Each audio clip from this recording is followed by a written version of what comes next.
Hello students. मैं हूं शुभम गुप्ता या शुभम संभव। और आज हम जो चैप्टर समझने जा रहे हैं उसका नाम है लासा की ओर।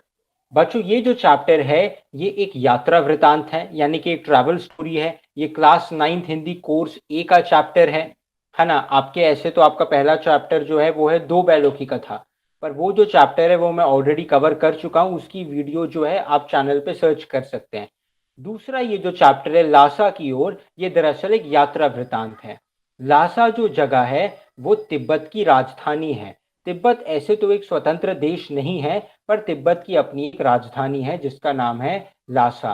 तो लेखक 1929 से 1930, आप एक ही साल पकड़िए, 1930 के करीब उन्होंने तिब्बत जाने का फैसला किया और वो तिब्बत की राजधानी जाना चाहते थे।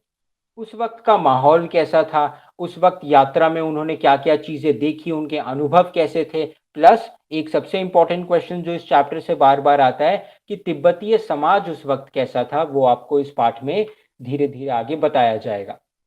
इसके लेखक हैं वो है राहुल सांकृत्यायन जी। ऐसे तो लेखकों का जीवन परिचय इतना मायने नहीं रखता, पर उनका नाम आप याद रख सकते हैं। अगर याद रख सके तो कवियों के तो आपको सारे नाम याद होने ही चाहिए। अब राहुल जी को समझने से पहले या उनके द्वारा लिखे गए इस यात्रा वृत्तांत, उनकी ट्रैवल स्टोरी को समझने से पहले पाठ प्रवेश समझते हैं। जैसा आपको पता चलेगा कि संकलित अंश राहुल जी की प्रथम तिब्बत यात्रा से लिया गया है। वो तिब्बत 2 बार गए हैं और अपनी दूसरी यात्रा का भी एक छोटा सा जिक्र लेखक ने इस पाठ में किया है। पर ज्यादातर चैप्टर में पहली पहली बार जब वो गए थे उसी यात्रा का जिक्र किया गया है और ये उसी यात्रा की कहानी है। तो लेखक पहली बार जब तिब्बत गए थे 1930 में करीब, तब की बात है। उस समय भारतीयों को तिब्बत में जाने की आज़ादी नहीं थी, क्योंकि उस समय भारत जो है 1930 में अंग्रेजों का गुलाम था। तो ब्रिटिश इंडिया से या अंग्रेज भारत से कोई भी शख्स तिब्बत में प्रवेश नहीं कर सकता था। पर लेखक जो हैं वो तिब्बतीय समाज को जानना चाहते थे और समझना चाहते थे। इसलिए अपने एक मित्र सुमति सुमति को साथ लेकर के लेखक भिखारी के वेश में, है ना, भिकमंगे के छद्म वेश में, छद्म यानी कि छुपे हुए, छुपे रुस्तम, छुपे हुए वेश में, क्योंकि छुप छुपा के जा रहे हैं, लेखक सच में तो भिखारी नहीं है। एक भिखारी के वेश में उन्होंने यात्रा की थी अपने मित्र सुमति के साथ।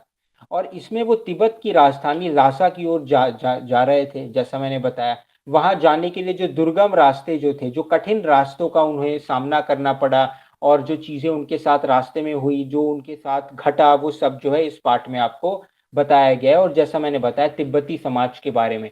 तो इस चैप्टर को स्टार्ट करने से पहले दो चीजें आपको पता होनी चाहिए। पहली चीज, लेखक छुप छुपा करके भिखारी के वेश में जा रहे थे। दूसरी चीज, लेखक को जाना था अपने दोस्त सुमति के साथ लासा, तिब्बत की राजधानी में। अब लेखक वहां जाएंगे कैसे, वो सारी चीजें हम समझेंगे। ये आप कुछ झलकियां देख सकते हैं, ठीक है। मैं आपको और बारीकी से दिखाता हूँ। इस स्लाइड की ओर देखिए। देखो, भारत से लेखक सबसे पहले काठमांडू की ओर गए, नेपाल की राजधानी।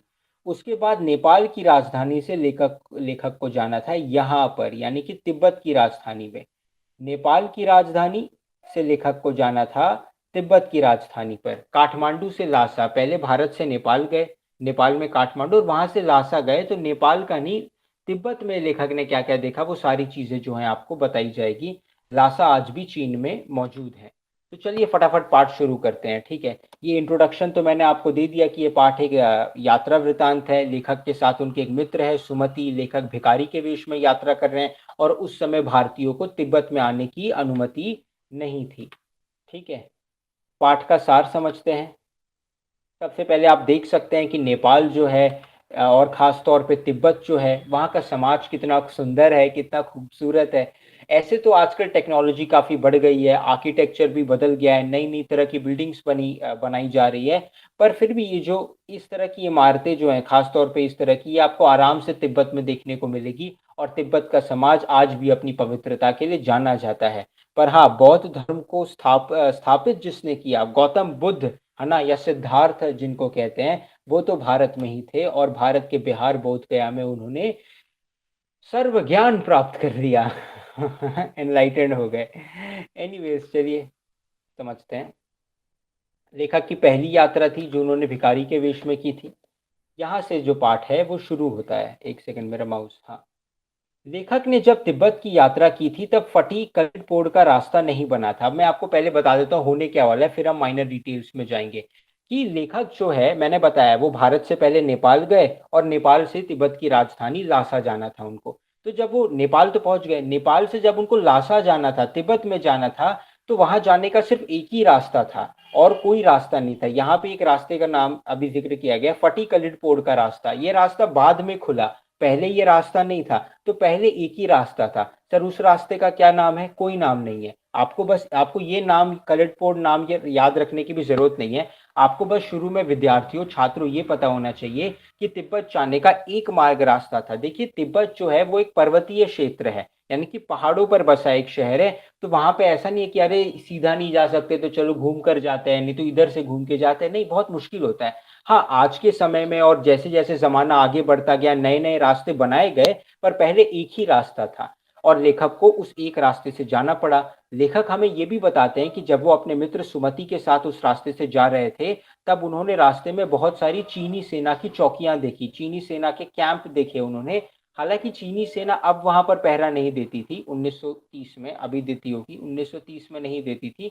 और वो पहले देते थे, बाद में छोड़ दिया उन्होंने। यानी कि लेखक जब गए थे 1930 में, तो उन्हें चीनी सेना की कुछ छावनियां दिखी, कुछ किले वहां पर दिखाई दिए, है ना। पर अब वो खंडर बन चुके हैं। पर चीनी सेना जो है वो, मतलब जब चीन में कोई राजा महाराजा था ना, तब उसने कुछ किले बनवाए थे। पर राजा महाराजा का जमाना भी गया, अब चीन में भी बहुत परेशानियां चल रही हैं, ठीक है। 1929 से 1930 का समय चीन के लिए भी बुरा था। तो अब वहां पर कोई सेना, किसी राजा की सेना पहरा नहीं देती। तो वो जो चौकियां थी, वो जो महल के हिस्से थे, वो खंडर बन चुके थे।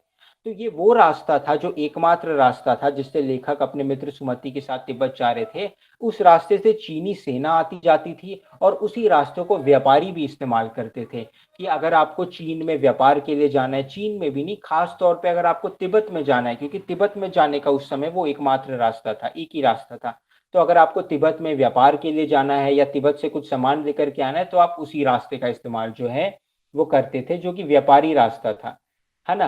पर इस रास्ते पे कई बार भारत के लोग भी आपको दिख जाते होंगे, पर फिलहाल भारतीय लोगों को अनुमति तिब्बत में जाने की थी ही नहीं, इसलिए भारतीय लोग वहां नहीं जा सकते थे। पर लेखक भिखारी या भिक्षुक के वेश में छुप करके गए थे, इसलिए वो वहां पर जा पाए। लेखक कहते हैं कि रास्ते में जगह जगह पर चीनी फौजियों की चौकियां व किले बने हुए थे, जैसा मैंने आपको बताया। इसमें कभी चीनी सैनिक रहा करते थे जब चीन में राजा महाराजा थे तब। लेकिन अब वो पूरी तरह से टूट चुके हैं और वीरान भी हैं, खंडर बन चुके हैं एक तरीके से। लेकिन उन किलों के कुछ हिस्सों में वहां के किसानों ने अपना बसेरा बना लिया है कि किले बड़े बड़े बनाए जाते थे, पर अब पूरा किला इतना बड़ा है, इसकी जिम्मेदारी कौन लेगा। पर किले के किसी छोटे से हिस्से में, आगे के पीछे के या साइड के किसी हिस्से में, कुछ किसानों ने अपना घर बना लिया था। एक किसान ने एक किले में बनाया, किसी ने एक और किले में बनाया है। दो लोगों ने किले के दो अलग अलग साइड्स पे अपना घर बना लिया है ना, दो अलग अलग हिस्सों में बना लिया है। तो जहां पे किसान रहते हैं जितने हिस्से में, वो ठीक ठाक है, बाकी किला खंडर की तरह पड़ा हुआ है, क्योंकि चीनी सेना वहां पर कभी पहरा देती थी, पर अब सेना जो है नहीं रही, ठीक है। ऐसे ही एक परित्यक्त चीनी किले, यानी कि छोड़े परित्यक्त यानी कि छोड़ा हुआ किला, ऐसे एक चीनी सेना के छोड़े हुए किले में लेखक अपने मित्र के साथ चाय पीने के लिए रुके थे। अब कुछ कुछ किलों में, किलो के कुछ हिस्सों में, किला तो बहुत बड़ा है, पूरे किले में नहीं रह सकता कोई, है ना। कुछ कुछ किलो के हिस्से में जो किले हैं, जो फोर्ट है वहां पर, उनके हिस्सों में कुछ किसान परिवार भी रहते थे। अब लेखक यहाँ पे आपको तिब्बत के समाज से अवगत कराएंगे। लेखक आपको ये बात आगे बताएंगे कि तिब्बत जो है, उनका समाज जो है, उस समय उनमें बहुत खुलापन था। तिब्बत का समाज बंदिशों में नहीं मानता था। तिब्बत के समाज में औरतें पर्दा नहीं करती थी कि आपको इतने बड़े बड़े घूंघट जो है सर के आगे नहीं लटकाने हैं। तिब्बत के समाज में कोई चाहे कितना ही अजनबी क्यों ना हो, आप किसी के भी घर में प्रवेश कर सकते हैं और वहां की बहू या बेटी से या किसी भी स्त्री से अपने लिए चाय बनवा सकते हैं, बशर्ते आप अपने चाय का सामान खुद लेकर के गए हैं, है ना। जैसे कि चाय पत्ती, तिब्बत में जो खास तरह की चाय बनाई जाती है, तिब्बत में जो हम घर में पीते हैं दूध वाली चाय या लेमन टी वगैरह भी तिब्बत में नहीं बनाई जाती। तिब्बत में शायद अलग तरीके की चाय बनाई जाती है, जिसमें मक्खन, नमक और चाय पत्ती का प्रयोग होता है। तो आप अपना मक्खन लेकर के जाके जितना मक्खन चाहे डलवा सकते हैं, है ना। या अगर आपके पास मक्खन नहीं है तो भी आप उनसे विनती करके मक्खन डलवा सकते हैं। लेकिन हाँ, अगर कभी ऐसा हुआ कि मानो कि आपको चाय पीने का मन किया, आप चाय पत्ती लेकर के गए या फिर अपना खुद का मक्खन लेकर के गए और आपको कभी इस बात का डाउट है कि मैंने इस घर की महिला को इतना कुछ ज़्यादा ही मक्खन दे दिया, शायद ये पूरा मक्खन मेरी चाय में नहीं पड़ेगा, कहीं ये कुछ मक्खन चुरा के रख ना ले। तो आप चाहे तो रसोई में खुद जाकर के भी अपनी चाय खुद भी बना सकते हैं और ये देख भी सकते हैं कि कितना मक्खन आपकी चाय में डाला जा रहा है। क्योंकि हो सकता है कि किसी को 1 चम्मच मक्खन पसंद हो, किसी को डेढ़, 2, ढाई, 5, 5 तो ज़्यादा हो गया। है ना? तो किसी को कितना भी मक्खन पसंद हो सकता है।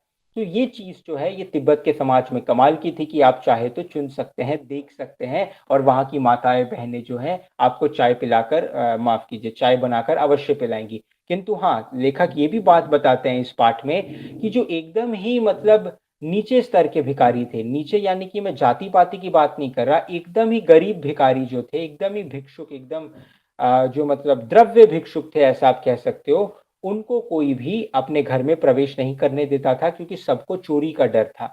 पर उनके अलावा अगर आप राह चलते कोई आम आदमी है या कोई व्यापारी है, तो भी आप किसी के भी घर में जाकर चाय पी सकते हैं और अपने लिए जैसी चाय चाहे वैसी बनवा सकते हैं। तिब्बत के समाज में कोई भेदभाव नहीं है, ना तो छुआ-छूत की प्रथा है, जो भारत के कुछ हिस्सों में उस वक़्त थी और ना ही पर्दा प्रथा है। तो आप वहाँ पर आराम से जाति-पाति कोई नहीं, कोई किसी भी जाति का है, किसी भी रंग का है, चाय पी सकता है ना?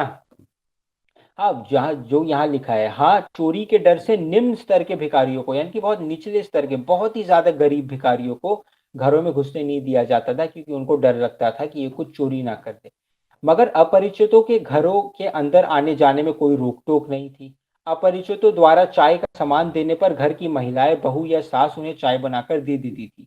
वहाँ पर मक्खन व नमक की चाय पी जाती है, तो आप अपना मक्खन जो है अपने हिसाब से डलवा सकते हैं, अपना मक्खन ले जाके दे दीजिए, वो आपको मक्खन डाल करके चाय बना करके दे देंगी, चाय पत्ती दे दीजिए वो बना करके दे देंगी। अगर आपके पास कभी मक्खन नहीं है तो सादी चाय पत्ती दे दीजिए, वो उससे भी चाय बना करके आपको दे देंगी। तो उस समय का चीनी समाज ऐसा था, वहाँ पे छुआ-छूत नहीं थी, औरतें पर्दा नहीं करती थी, है ना? और किसी के भी घर में जाने में कोई रोक-टोक नहीं थी। आप किसी भी घर में घुस जाइए और वहाँ पे जो भी पूजनीय स्त्री है यानी कि माताजी हैं या फिर सासू माँ है या कोई बहू है, उनको आप चाय का सामान दे दीजिए, वो आपके लिए चाय बना देंगे। परित्यक्त चीनी किले यानी कि वो छोड़े हुए चीनी किले के एक हिस्से में एक परिवार रहता होगा, उनके पास जाकर के लेखक ने अपने मित्र सुमति के साथ चाय पी ली। चाय का सामान लेकर के गए होंगे। चाय पीने के बाद जब वो वहाँ से आगे निकले तो उनसे 2 चींटे ये पाठ में एग्ज़ैक्टली लिखा गया है। चींटे यानी कि प्रवेश पत्र या परमिशन लेटर। अब ये वो समय है जब तिब्बत में भारतीयों को जाने की अनुमति नहीं है और अगर आप भारतीय नहीं हैं, फिर भी आपको तिब्बत में जाना है, तो तिब्बत एक ऐसा इलाका है जिसे बौद्ध धर्म का गोत्र माना जाता है। तिब्बत के इलाके में कोई भी प्रवेश नहीं कर सकता। आज भी अगर आप तिब्बत जाना चाहें तो आप जा सकते हैं, पर तिब्बत के कुछ अंदरूनी ऐसे इलाके हैं जहाँ जाने के लिए आपके पास कोई ठोस कारण होना चाहिए। घूमना है, फोटो खींचनी है, नहीं। ध्यान लगाना चाहते हैं, ईश्वर की प्राप्ति करना चाहते हैं, किसी से ज्ञान प्राप्त करना चाहते हैं, तो शायद आपको अनुमति दे दी जाएगी। पॉइंट क्या है यहाँ पे? पॉइंट यहाँ पे ये है कि आप प्रवेश पत्र चाहिए था कि आपके पास परमिशन लेटर है, आपके पास प्रवेश पत्र है। अब लेखक तो छुप करके यात्रा कर रहे थे, पर यहाँ पे लेखक के मित्र सुमति जो थे, उनकी काफ़ी जान-पहचान थी क्योंकि सुमति पहले ही तिब्बत में आ चुके थे। तो सुमति की वजह से लेखक को यहाँ पर कोई परेशानी नहीं हुई और वो यहाँ से आगे बढ़ गए। ठीक है? पुल पार करने मतलब एक पुल के पास उनसे ये चीटे यानी कि परमिशन लेटर माँगा गया था, पर किसी तरह लेखक के मित्र की सेटिंग थी इसलिए कोई दिक्कत नहीं आई। फिर वो उस पुल को पार करने के बाद वह थोडला के पहले पड़ने वाले आखिरी गाँव में पहुँचे। थोडला एक जगह का नाम है तिब्बत, यानी कि उसमें प्रवेश करने वाले थे, एक आखिरी गाँव में पहुँच गए वो कि इस गाँव को जैसे पार करेंगे वो थोडला नाम की शहर में, तिब्बतीय शहर में पहुँच जाएँगे। यहाँ सुमति राहुल के बौद्ध राहुल यानी कि हमारे लेखक राहुल सांकृत्यायन जी उनका नाम है। तो सुमति जो उनके मित्र का नाम है मैंने बताया, उनकी पहचान होने के कारण भिखारी के वेश में होने के बाद भी उन्हें रहने की अच्छी जगह मिली। अब आप तो यात्रा कर रहे हैं, तो आप होटल-वोटल तो उस समय इतने होते नहीं थे, तो आप आस-पास के लोगों से विनती करके रहने की जगह ढूँढते थे। तो अक्सर ऐसा माना जाता है कि अरे अगर आप भिखारी के वेश में यात्रा कर रहे हैं, तो लोग तो आपको भिखारी ही समझेंगे, भिक्षुक ही समझेंगे। भिक्षुक को तो कोई अच्छा क्यों देगा, मतलब सबको डर लगता है ना या कि शायद चोरी हो सकती है या लोग अक्सर भिखारियों को अपने घर में शरण नहीं देना चाहते, भिक्षुकों को। पर लेखक को शरण अच्छी मिली। इससे कहीं न कहीं हम बौद्ध धर्म की एक और संस्कृति समझ सकते हैं कि बौद्ध धर्म में ऐसा है कि दान देने को बहुत ज़्यादा मतलब मायने दिए जाते हैं, बहुत ज़्यादा मायने दिया जाता है दान देने को। हाँ, आप अपना घर उन्हें दान में नहीं दे रहे पर उनकी सहायता अवश्य कर रहे हैं, ये काफ़ी बड़ी बात है।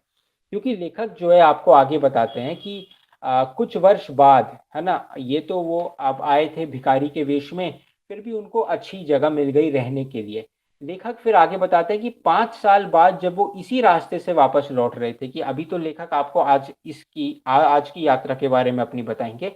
पर लेखक ये भी बताते हैं कि 1930 में तो मैं गया था, 1935 में 5 साल बाद भी मैं तिब्बत गया था, तब मैं एक व्यापारी की तरह गया था। मेरे पास घोड़े थे, अच्छे कपड़े थे, पर तब मुझे इतनी अच्छी जगह रहने के लिए नहीं मिली थी। पर जब मैं पहले 5 साल पहले अपने यानी कि आज अपने दोस्त सुमति के साथ आया था, तो मुझे रहने के लिए काफ़ी अच्छी जगह मिल गई वहाँ पर, जबकि मैं भिखारी था, फिर भी अच्छी जगह मिल गई।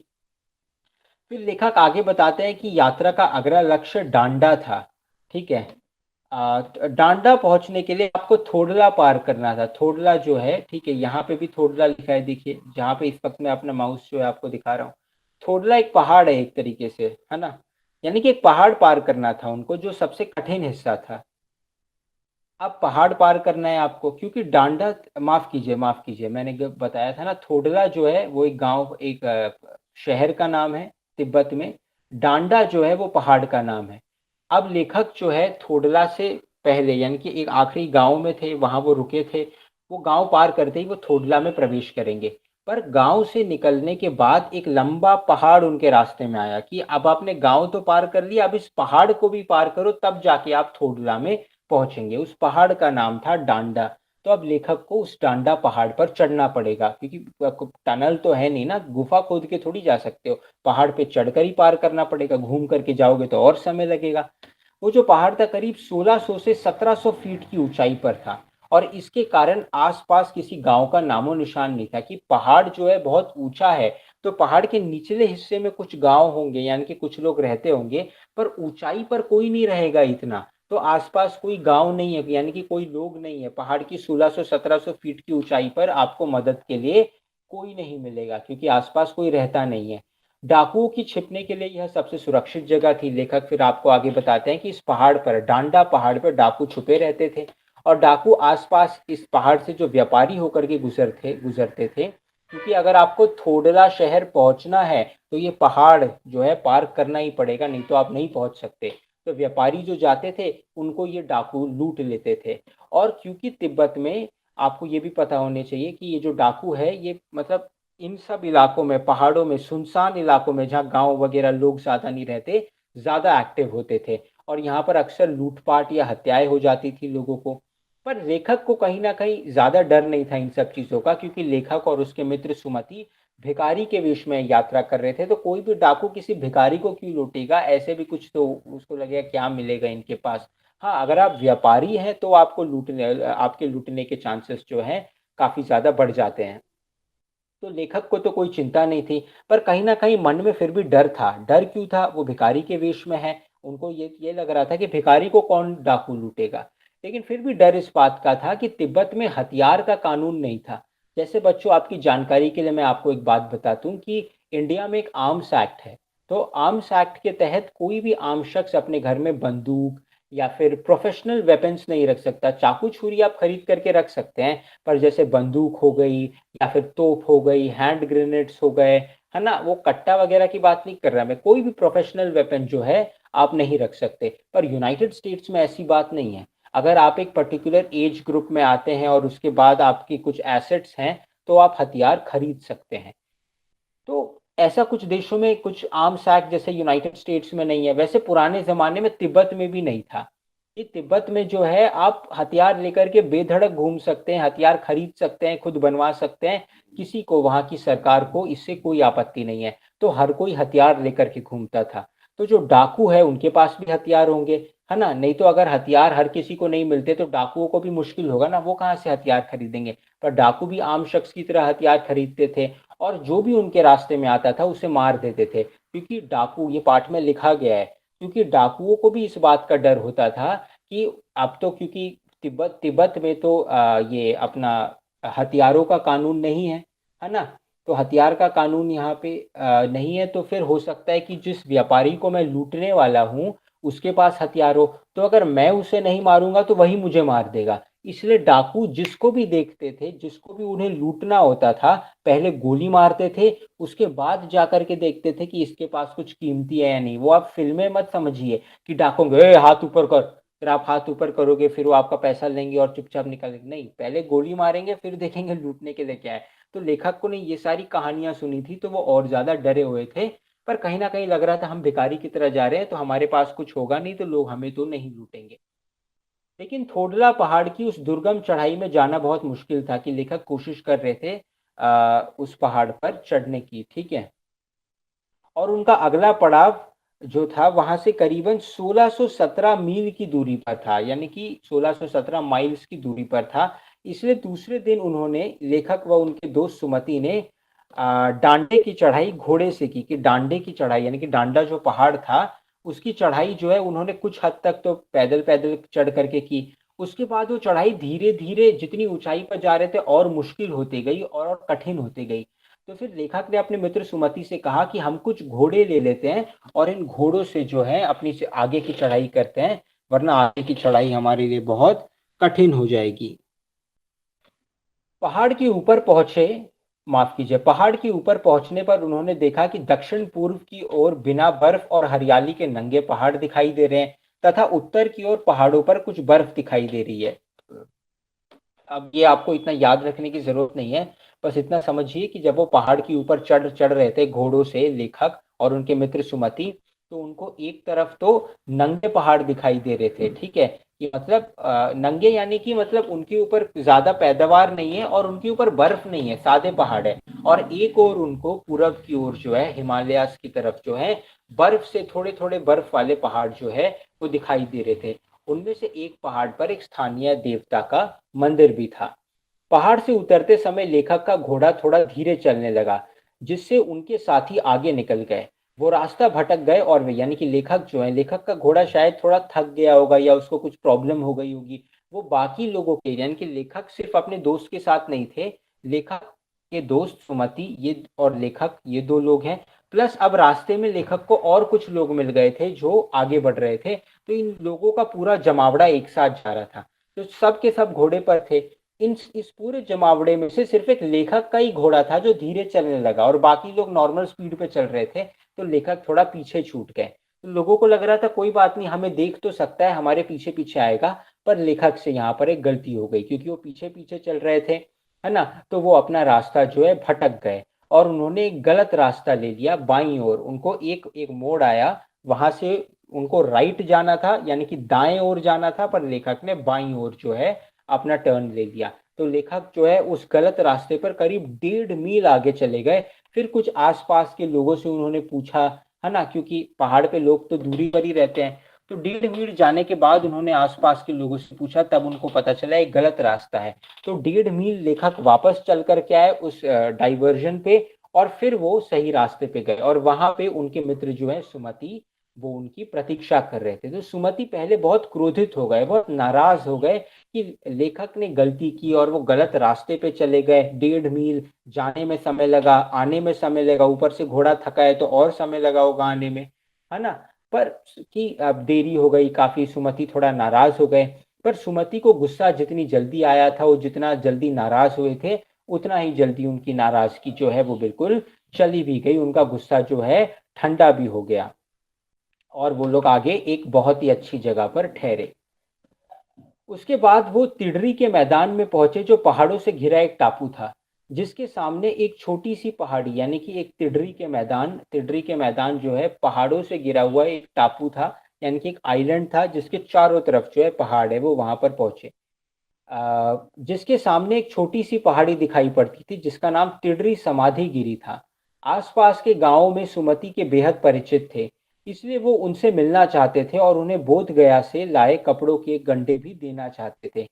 समझिए बात को हुआ क्या। ये लोग पहुंचे तिडरी के मैदान में। तिडरी का मैदान जो है एक छोटा सा टापू को कहते हैं। मैदान यानी कि ग्राउंड होता है ऐसे, पर वो मैदान नहीं है, वो एक छोटा सा जमीन का हिस्सा है जो पानी के बीचों बीच है, पर उस जमीन के हिस्से के चारों ओर पहाड़ ही पहाड़ है, पहाड़ ही पहाड़ है ना? तो एक तरीके से इसलिए उसको टापू कहा जाता है, पर वो टापू भी नहीं है एक्चुअली, क्योंकि उसके आसपास समुद्र नहीं है, छोटी छोटी वाटर बॉडीज है चारों तरफ और आसपास पहाड़ है, चारों ओर पहाड़ है, एक दो तीन, एक दो तीन चार, चारों ओर जो है पहाड़ी है उसके। समझ पा रहे हैं आप? तो वहां पर लेखक, माफ कीजिए, लेखक के जो मित्र हैं सुमति, उनके कुछ जान पहचान के लोग थे।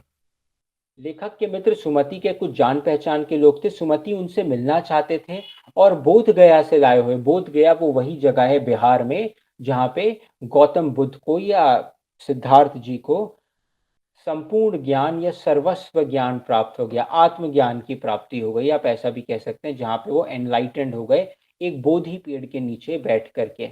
उस पेड़ का महत्व नहीं, महत्व उस व्यक्ति का है जो उस पेड़ के नीचे बैठा था।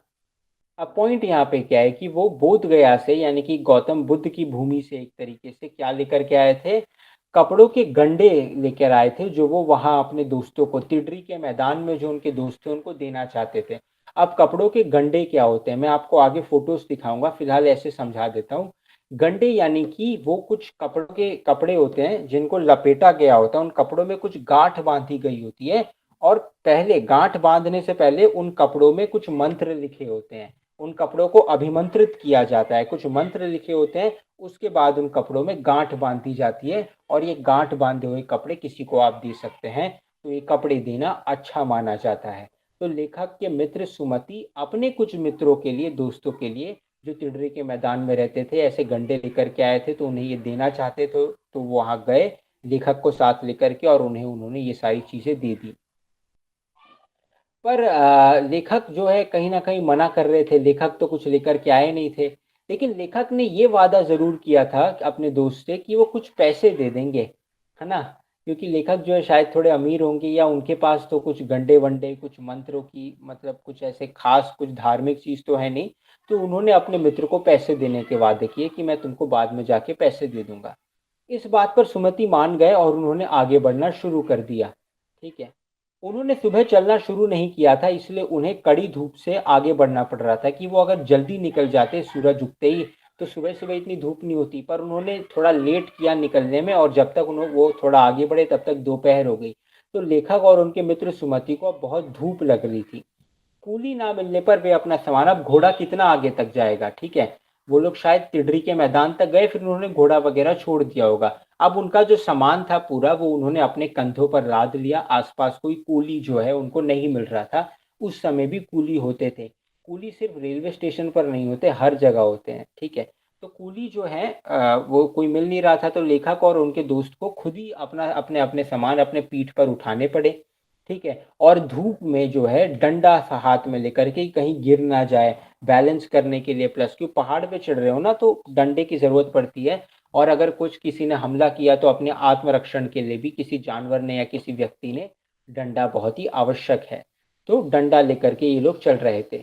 सुमति यहाँ एक और यजमान से मिलना चाहते थे, इसलिए उन्होंने बहाना कर टोकर विहार की ओर चलने को कहा। टोकर विहार एक जगह का नाम है, आपको जगह का नाम सब याद रखने की ज़रूरत नहीं है। हाँ, आपको लासा का नाम याद रखना है जो तिब्बत की राजधानी है, डांडा का नाम याद रखना है जो वो पहाड़ है जिसे चढ़ते वक्त लेखक बिछड़ गए थे अपने दोस्तों से। ये चीज़ें आप कुछ याद रखिए, और बाकी चीज़ों का नाम, बाकी जगहों का नाम ना भी याद रखे तो चलेगा, पर कहानी में क्या क्या हुआ वो मैं आपको बता देता हूँ, क्योंकि कहानी आपको पता होनी चाहिए।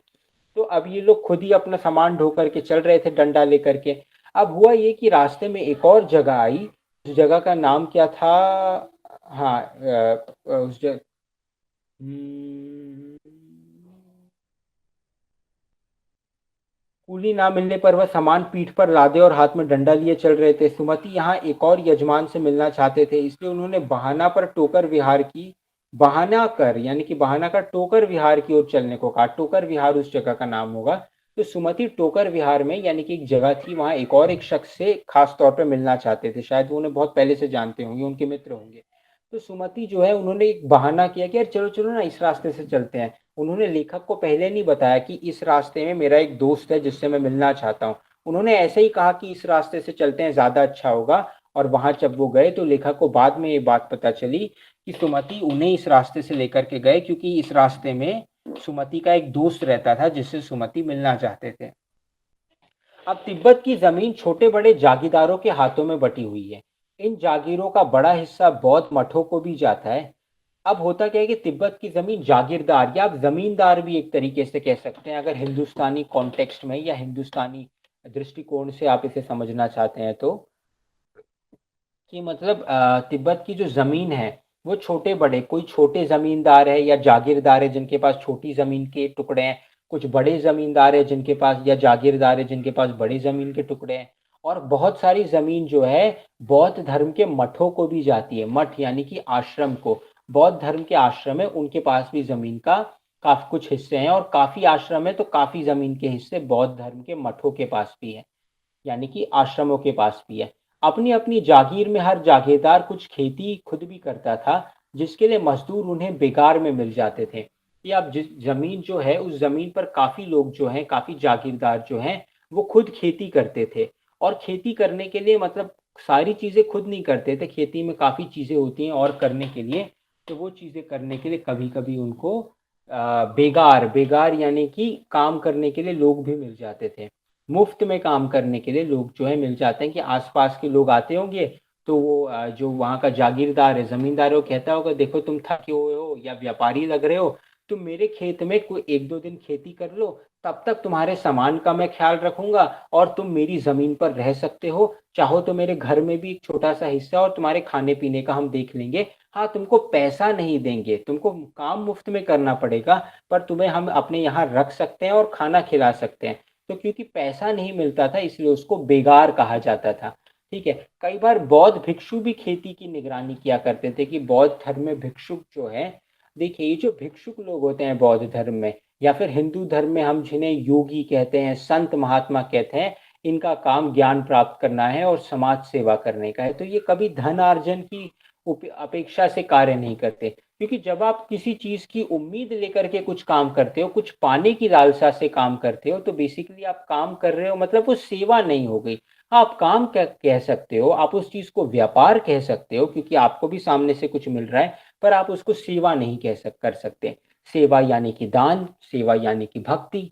जैसे दान में बिना कुछ, क्या कहा गया है भगवत गीता में, कि सही वक्त पर सही व्यक्ति को सच्ची नीयत से, बिना कुछ पाने की नीयत से जो दिया जाए, वही जो है सच्चा दान कहलाता है। सच्ची भक्ति क्या होती है? जब आप ईश्वर से ये नहीं मांगते कि मेरे को गाड़ी दे दो, मेरे को ये एग्जाम में पास करवा दो, बस ये मेरे ये एक लकीली मैं यहाँ पहुंच जाऊं, ये अवार्ड मिल जाए तो हो जाए, नहीं। आप बस ईश्वर की से प्रेम करते हैं, क्योंकि आपको प्रसन्नता मिलती है और कुछ नहीं। और वो ईश्वर हैं, इसलिए आप उनका सम्मान करते हैं और उनके प्रति अपना सम्मान व्यक्त करते हैं। बस इतना ही करना है आपको, तो आप एक अच्छे भक्त बन सकते हैं। स्मरण रखना, दान देना हर किसी के बस की बात नहीं है, वैसे भक्ति करना भी हर किसी के बस की बात नहीं है। ठीक है। तो अब आपको आगे समझना होगा कि कहानी में आगे क्या होता है, कि आगे ये होता है कि लेखक शेखर की खेती के मुखिया नमसे, यानी कि एक शख्स था, वो एक बौद्ध भिक्षु था, उसकी अपनी एक जमीन थी जिस पे वो खेती करता था। उससे मिले, उनके मठ में एक अच्छा मंदिर था, जिसमें बुद्ध वचन की हस्तलिखित 103 पोथियां रखी थी। अब जैसा मैंने आपको बताया कि तिब्बत में जमीनें जो हैं वो जागीरों जागीरों में बटी हुई थी, जागीर यानी कि जमींदार, जागीरों में बटी हुई थी, और कुछ जमीन जो है तिब्बत के मठ या आश्रमों में भी थी। तो ऐसा ही एक मठ था जहाँ पे एक बौद्ध एक भिक्षुक रहते थे, और भी लोग रहते होंगे, मेन भिक्षुक तो एक ही होगा, मेन तो एक ही शख्स होंगे। तो वहां पर लेखक रुके, उनके पास उनकी जो जमीन का टुकड़ा था, उस मठ का जो जमीन का टुकड़ा था, वहां पर एक बौद्ध धर्म का मंदिर भी था, जहाँ पे बौद्ध धर्म के 103 हस्तलिखित ग्रंथ थे, हाथों से लिखे गए हैं, कोई मशीन प्रिंटिंग नहीं है। ये ऐसा नहीं है कि कोई कार्बन कॉपी किया गया, हाथ से लिखे गए 103 बौद्ध धर्म के अलग अलग ग्रंथ है। बौद्ध धर्म का जो ग्रंथ होता है उसको हम त्रिपिटक कहते हैं, पर त्रिपिटक की 103 कॉपीज नहीं है, अलग अलग ग्रंथ जो हैं, अलग अलग रचनाएं जो हैं बौद्ध धर्म की वहां पर रखी गई थी। ठीक है। अब पॉइंट यहाँ पे क्या है, कि लेखक इन्हें पढ़ने में व्यस्त हो गए, कि लेखक पढ़ना चाहते थे, लेखक को ऐसे ही तिब्बत में बहुत रुचि थी, इसलिए तो उसकी भारतीयों को जाने की मनाही है, फिर भी वो छुप करके भिखारी के वेश में अपने दोस्त को लेकर के गए थे, है ना। तो वो वहां पर पढ़ने लगे उस ग्रंथ, सारे नहीं पढ़ पाए होंगे पर उन्होंने शुरू किया, और जितना पढ़ पाए लेखक को काफी आनंद आ रहा था। इसी दौरान सुमति ने आसपास के अपने यजमानों से मिलकर आने के लिए लेखक से पूछा, जिसे लेखक ने खुशी खुशी मान लिया। दोपहर तक अपने यजमानों से मिलकर सुमति भी वापस आ गए। अब हुआ ये था कि लेखक जो है वो तो ये हस्तलिखित ग्रंथ जो है एक एक करके बहुत प्यार से पढ़ने लगे थे। तो लेखक के पास तो काम है करने के लिए कुछ, उनका तो टाइम जा रहा है। तो सुमति ने कहा था कि मेरे आसपास कुछ दोस्त हैं, मैं उनसे मिल करके आता हूँ। और लेखक ने रजामंदी दे दी और सुमति तो अपने दोस्तों से मिलने चले गए और लेखक वहां पे ग्रंथ जो है आराम से पढ़ने लगे। चूंकि तिडरी वहां से ज्यादा दूर नहीं थी, इसलिए उन्होंने अपना सामान पीठ पर उठाया और नम से विदा लेकर आगे चल दिए। कि मतलब नम से यानी कि वो उस, मठ में जहाँ पे जिस मठ की जमीन पे एक मंदिर था, 103 ग्रंथ थे हाथ से लिखे हुए। तो उस मठ में जो एक मेन शख्स थे उनका नाम नमसे था, यानी कि जो मेन मॉन्क थे, मेन भिक्षुक थे। उनसे हाथ जोड़ के प्रार्थना की, उनका शुक्रिया अदा किया कि आपने मुझे ग्रंथ पढ़ने दिए। और लेखक के मित्र को भी समय मिल गया कि जब तक लेखक पढ़ रहे हैं तब तक वो अपने और दोस्तों से मिल करके आ गए। और क्योंकि उन्हें वहां पे रहने की भी अनुमति दी थी, तो वो वहां से प्रार्थना करके निकल गए। ठीक है। इस पाठ में कुछ जो मुख्य बिंदु हैं, जो मेन इवेंट्स हुए थे इस पूरे चैप्टर में, जो मेजर इवेंट्स हुए थे वो ये थे कि लेखक तिब्बत की यात्रा कर रहे थे दोस्त को लेकर के भिक्षुक के वेश में, क्योंकि उस समय भारतीयों को तिब्बत में प्रवेश करने की अनुमति नहीं थी। दूसरा, तिब्बती समाज के रीति रिवाजों से परिचय। एक ही मेन रीति रिवाज है कि तिब्बत के पहला रीति पूरा समझ लेते हैं कि तिब्बत के समाज में जाति पाति, ऊंच नीच या छुआछूत, एक कोई भी लिख दो इनमें से सही बात है कि जाति पाति या छुआछूत नहीं था। तिब्बत के समाज में औरतें पर्दा नहीं करती थी। और तिब्बत के समाज में अजनबी किसी के भी घर में प्रवेश कर सकते थे, चाय की सामग्री लेकर के दे सकते थे। घर में जो भी होंगी, माता, बहन, ठीक है, या बहू, वो आपके लिए उस सामग्री से चाय बना देंगी। आप चाहे तो जाकर के देख सकते हैं कि चाय कैसी बन रही है, अगर आपको डाउट है कि मेरा सारा सामान यूज हो रहा है या नहीं। या आप चाहे तो खुद भी चाय जो है बना सकते हैं। ये तिब्बत का समाज था। लेकिन हाँ, तिब्बत के समाज में बहुत ही निम्न, यानी कि जो बहुत ही गरीब भिक्षुक थे, भिखारी थे, उनको ये छूट नहीं थी कि वो औरों के घर में घुस सके, क्योंकि लोगों को चोरी का डर था। तीसरा मुख्य पॉइंट या मुख्य बिंदु, मक्खन और नमक वाली चाय का स्वाद। की जैसा मैंने बताया कि तिब्बत में जो चाय बनाई जाती है वो भारत की दूध की चाय, कॉफी वगैरह तो था ही नहीं, छोड़ दो। मतलब वहाँ जो चाय बनाई जाती है वो चाय पत्ती, मक्खन, नमक जो है ये डाल करके बनाई जाती है। खतरनाक डांडा की यात्रा। मान लीजिए ये जो इमेज दिख रही है राइट साइड में, पहाड़ की टॉप राइट साइड में, मानो यही डांडा का कोई पहाड़ है चढ़ना। तो डांडा की यात्रा में क्या हुआ, लेखक का घोड़ा थोड़ा धीरे चलने लगा, लेखक ने गलत पड़ाव ले लिया, लेखक खो गए, 1.5 मील गलत रास्ते पे चले गए, वापस आ गए, है ना। तो ये चीज आपको पता होनी चाहिए। यात्रा में डाकुओं का भय। जब लेखक डांडा की यात्रा कर रहे थे तो डाकुओं का भय था, क्योंकि हथियार कानून नहीं है। ठीक है, कोई भी हथियार लेके घूम सकता है। डाकू क्या, कोई आम शख्स भी लालच में आपको मार सकता है। और लेखक को ये बात भी पता था कि इस डांडा पहाड़ बहुत ऊंचाई पर है, तो आसपास गांव नहीं है, यानी कि आसपास लोग नहीं रहते, तो हम किसी से मदद भी नहीं मांग सकते, सुनसान इलाका है। तो यहाँ डाकू जो है ज्यादा घूमते हैं, तो उनका डर। सुमति से परिचय। की लेखक जो है वो तो पहले ही सुमति के साथ ही पूरी यात्रा कर रहे थे, तो उसके बारे में पूरी बात कही गई है। शेखर विहार की यात्रा। धर्म चक्र की जानकारी। धर्म चक्र जो है ये जो नीचे वाली ये एक वीडियो है एक्चुअली, पर फिलहाल मैं प्ले नहीं करूंगा क्योंकि शायद मैंने इंटरनेट कनेक्ट नहीं किया है। पर ये धर्म चक्र होते थे, ठीक है। अगर कोई कोर्स ए का भी बच्चा दिख रहा है तो 10th स्टैंडर्ड में आपको एक पाठ आएगा, साना साना हाथ जोड़ी। हाँ, साना साना हाथ जोड़ी में भी धर्म चक्र का जिक्र किया गया है। ठीक है, पॉइंट यहाँ पे क्या है, धर्म चक्र जो होते हैं ऐसे बड़े चक्र होते हैं, उसमें कुछ मंत्र, कुछ बौद्ध धर्म के अक्षर लिखे गए हैं। ये तो काफी बड़े चक्र हैं, ऐसे छोटे धर्म चक्र भी आते हैं। और जैसे हिंदुओं में ये मान्यता है, और ये सच बात भी है कि अगर आप माता गंगा में, ऐसा नहीं है कि नहा कर आ गए, अगर सच्चे दिल से डुबकी लगाए और समर्पित कर दे खुद को, यानी कि डूब नहीं जाना है, श्रद्धा से डुबकी लगाए, तो आपके पाप जो हैं वो धुल सकते हैं। उसी तरीके से बौद्ध धर्म की ये मान्यता है कि ऐसे बनाए हुए धर्म चक्रों को कोई व्यक्ति अगर पूरी शक्ति से, यानी कि पूरी श्रद्धा से, शिद्दत से घुमाए, तो उसके पाप जो हैं वो भी कट सकते हैं। इसलिए आप जितना ज़्यादा इनको घुमाएंगे, जितनी शिद्दत से घुमाएंगे, उतने पाप जो हैं आपके कट जाएंगे। अब चोड़ी जो है, चोड़ी शब्द का एक उपयोग किया गया है पाठ में। ये आप एक तिब्बती व्यक्ति को देख सकते हैं। आप तिब्बत, मैं भी सोच रहा हूँ कभी मौका मिले तो ज़रूर जाऊँगा घूमने के लिए। और इसके अंदर आप वो चाय पत्ती जो है कूट सकते हैं, थोड़ी ज़्यादा बड़ी है पर ज़्यादा चाय पत्ती जो है इस स्टोरी में आप कूट सकते हैं। इनकी भाषा शैली इतनी महत्वपूर्ण नहीं है। डांडा ऊंची ज़मीन या पहाड़ एक तरीके से। यजमान यानी कि जो मतलब जिसके घर में आप ठहरे हो, यानी कि आपका होस्ट जो है। छठ यानी कि मदिरा जैसा एक पेय पदार्थ, एक पीने की वस्तु है। इसका भी मदिरा यानी कि शराब, इसका भी ज़िक्र जो है पाठ में किया गया है, ठीक है। गंडा यानी कि मंत्र, जैसा मैंने बताया था कि कुछ कपड़े होते हैं उनमें मंत्र लिखे जाते हैं, उनमें गांठ बांधी गई होती है, गंडे उनको कहा जाता है। तो ये पाठ यहीं तक था बच्चों। ये कुछ डिफिकल्ट वर्ड्स की मीनिंग मैंने आपको बता दिए। मैं उम्मीद करता हूँ ये चैप्टर आपको समझ में आया हो। हाल ही में मैंने अपने यूट्यूब के कमेंट सेक्शन में एक्टिव रहना बहुत स्टार्ट कर दिया है। तो जो भी आपको नेक्स्ट वीडियो चाहिए आप कमेंट कर सकते हैं, और कोई निजी सवाल हो तो भी पूछ सकते हैं। मैं हूं शुभम गुप्ता या शुभम संभव। आपके समय के लिए शुक्रिया।